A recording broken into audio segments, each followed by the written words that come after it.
A lot of people are not gonna get this video, but I'm gonna make it anyway because I want to. And I want to share with the people who will get it. Some of you will. But to quote one of my favorite movies, The Terminal, I wait. I wait. And you might ask, well, what are you waiting for? To be perfectly honest, I'm not sure.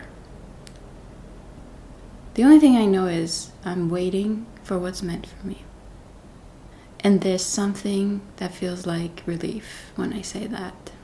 The thing about trauma, the thing about having a childhood where things felt out of control is you grow up demanding control. You grow up like everything has to be in my control, otherwise I do not feel okay.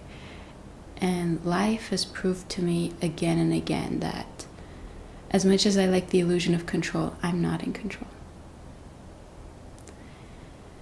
In fact, I'm in control of very little. And what I can control, I do my best with, but anything more than that just becomes unnecessary stress, overthinking, sleepless nights, anxiety, like most of my life felt like pain, if I'm being honest. And so I haven't had the best experience of being alive. And if you're artistic, maybe you relate to this. And if you're not, you probably think I'm a whiny ass bitch, and that's fine. You know, that's your perspective, but I genuinely prefer when I'm asleep because my dreams are very real. So when I'm asleep, I'm awake, actually. And when I wake up, I feel like, what is this? I know people are gonna say, oh, you're depressed, but genuinely, like from the bottom of my heart, this is the best it's ever felt so far. Like, it started out really bad with the whole childhood thing, and then the PTSD type thing kicked in, and then the autistic burnout kicked in, and then I was in a bit of a codependent relationship for a while, and like now I'm 30, and it's the best it's ever been. And that still doesn't mean like it makes up for the whole thing. My brain is probably still fried from that, but it also means I made it this far, which is an accomplishment of its own. Like, I gotta give myself, a pat on the shoulder, a pat on the back. Not everyone in my family was so lucky. I had a stepbrother before me who only made it up to 18. That was before I was born. Same father, different mother. So I wait. I wait for what's meant for me. I wait in case something good happens. This video is for a very specific group of people. Like, I'm talking very specific. I'm talking the people, well, my people, who just have a hard time, like, being here. And don't want to be here most of the time. This video is for those people. So if you're not part of those people, don't leave a mean comment, I'll just block you. We've already been through enough, and we don't need your opinion as like one more thing. Because I want it to be a safe space. I don't want people who've been through a lot of shit to be judged for the fact that they're suffering. Like, you have a right to feel exactly the way you do. The truth is, if anyone had been through your life experience in your shoes, they would probably be feeling the exact same way. So you have every right. You have every right to feel the way you feel. It doesn't mean that something is broken about you. It doesn't mean that your brain chemistry is off. It just means you've been through a life experience that most other people can't relate to. I don't like antidepressants. I don't think they work. They haven't worked for me. But there's a reason that our brains literally developed differently because we were raised under different circumstances where we had to be hypervigilant to survive, and that takes its toll. So genuinely recovering from that has been what my life purpose has been about so far, because I had no other option. Like, the mental health system failed me 100%. They didn't help. They just made me feel like a guinea pig trying a bunch of different antidepressants until nothing worked, and I just gave up. Kind of took it on in my own hands. I mean, if I had a good therapist, maybe it would have helped a little bit, but I just never got so lucky. The good ones are hard to find, I must say. But if you do find a good one, keep it. Keep it. I mean, if it helps you, that's amazing. Anything that helps. But hey, I'm not addicted to anything. I didn't get into drugs. I didn't get into alcohol, and I'm still alive. So I think I'm doing a-okay. And anyone that has something to say about it, like, can just suck my non-existent dick. Anyway, so if you've made it, you know, and you relate to this, good job. I know nobody likes to say that when you're depressed, or like if you're not like fully functional by society's standards. I know people don't say that enough, but like, good job for making it through that. Genuinely. Don't let people gaslight you into thinking you're weak just because you're suffering. Like, they don't know what you've been through. If you found this video, if this video found you, just know that, like, this is a safe space for people who have been through it and come out the other end. This is a safe space. You can rest. You can just take a deep breath and relax now. Like, if you're able to watch this from the safety of wherever you're at, it means you're out. It means you're safe now. The only thing that probably doesn't feel safe yet is your nervous system, your body, because the memories, they live in the body. It takes a while for your nerves to unwind when you've been so high-strung your whole entire life. So that's the only thing that needs to catch up to the level of safety you're experiencing now. And, you know, good job for creating that safety for yourself. Good job on that. You know, if you got out of an abusive situation, if you got out of an abusive relationship, maybe, like, good job for protecting yourself. Good job for prioritizing yourself, you know? No matter what other people might think. Even if it wasn't abusive, like, whatever situation was not in your highest, best interest, and you remove yourself from that, good job. You're doing amazing. Like, because the thing is, like, as an adult, you are your only protector, even if it means you have to break somebody else's heart to protect your own. Like, good job. Keep doing it. Keep doing it, because at the end of the day, nobody cares about you. Like, I know that sounds harsh, but, like, except your parents, maybe, if you're lucky, nobody really cares about you. Everybody cares about themselves. And that's just the human experience. Everyone's out for their best interest. Everyone's just trying to survive their own shit. So if you don't protect yourself, nobody will. And the only person suffering after that is going to be you. If you had to break a couple of hearts in the process of protecting your own, that's justified. That's valid. That's okay. You didn't do anything wrong. You're not a bad person. Some people might disagree with me, but I don't care.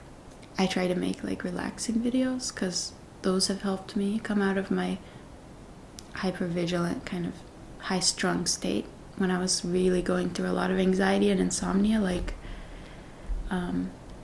really calm, relaxing voices helped me get through that. So I want to be that for somebody, in case you need it. And I also grew up with a lot of shouting. Like, whenever I would hear somebody raise their voice in the house, my ears would just go boom. Like, I would just be like, okay, what's happening? What's happening? Fuck. Do I have to intervene? That's really stressful, you know? So that's why I don't like shouting. I don't like loud speaking even. Sometimes people will, like, laugh really loudly in the other room, and I can't tell if they're laughing or crying or screaming, so I get a little bit anxious. And then, you know, when I hear that it's laughing, I'm like, oh, okay, everything's fine. I think the most healing experience is finding people who can see you, who can understand you, and who genuinely want the best for you. I would say, like, mostly friends. It's like the most healing thing. maybe even a relationship, but relationships are tricky because everyone's out for themselves in the end. So I'm not in control of whether something good comes into my life. The only thing I'm in control of is how I'll respond to it if or when that happens.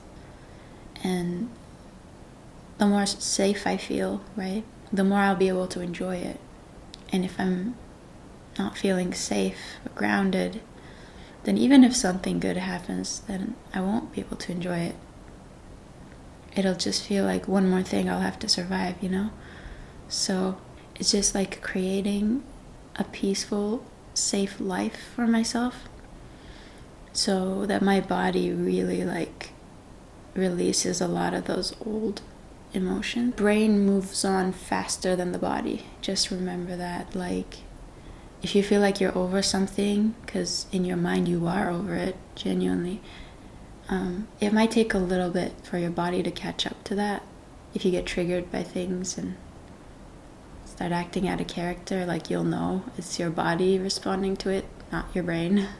And that's totally normal and valid too. Like, nothing is wrong with you. It just takes more time, just takes more experience of safety to instill that feeling in your body instead of like the opposite or whatever you went through, you know? So keep protecting your heart, keep nourishing your body, keeping it healthy, keeping it active. That's really important. I've noticed when you stay still, it's like really hard to release emotions, and trauma lives in the body. So do whatever you can to just move it, even if it's going for a walk, like something simple. It helps, it really does. I prefer like weight training because I think it really helps activate everything. It feels like amazing afterwards. So it feels like pain during, but it feels amazing afterwards. And I'm hoping that that's what my life is going to be like. It's going to, you know, the first part is going to be like pure pain, and then the second part is going to feel like really good, I hope. If I'm wrong about that, I'm pretty sure that the afterlife is going to feel like that. So when I say I wait, it's almost like with the certainty of knowing if nothing good comes out of this, at least I will die. And that's going to be amazing. And I'm looking forward to that, you know, like all of this will end someday. Sometimes that's the only thing that helps, honestly. If you're relating to this video, like genuinely sometimes the thought that none of this is permanent, that there is an expiration date, it like gives my heart so much sweet relief, because it's like, fuck, I'm not gonna have to do this forever. But until then, I'm just gonna keep surviving it, you know?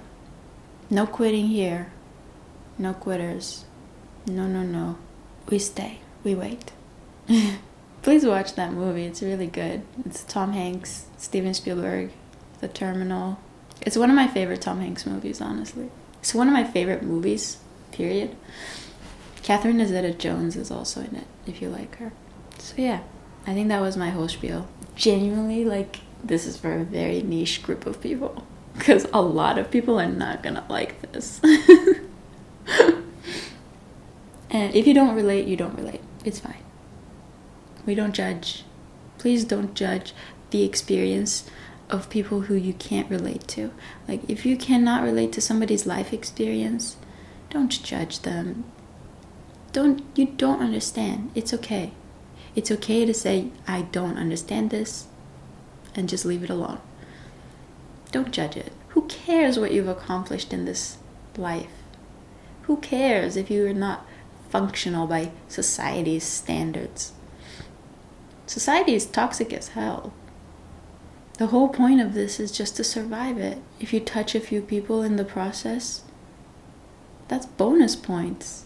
If you're kind to somebody maybe who didn't see kindness for a while, like, that's bonus points, but you have to come first. Can't give from an empty cup, you know what I'm saying? So if you have to protect yourself by completely isolating yourself, that's valid. It's actually healing. Sometimes you gotta hermit. Especially if you've been through enmeshment trauma, where it's like everybody's needs came before you. oof, that shit will fuck you up so hard. If that's your experience and you're not good with setting boundaries, you don't even know what boundaries are, like, you might need to hermit for a while just to recover, just to like get your sense of self back. I feel like enmeshment trauma, the best metaphor I can come up with it is like being in a harbor full of boats who keep rocking, and it creates waves that keep rocking your boat. That's enmeshment. That's like where everything is affecting you as if it's your thing. But then when you take the sailboat out of the harbor, you realize it wasn't your boat that was rocking.